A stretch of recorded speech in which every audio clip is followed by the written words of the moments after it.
আমার কানাডা বাইতে দেয়া দিয়েছে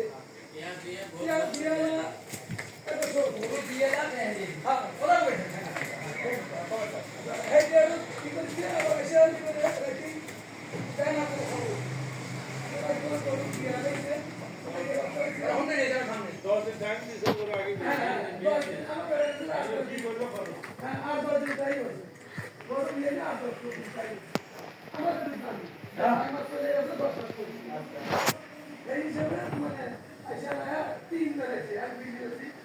আমাদের আসল প্রশ্ন আছে আচ্ছা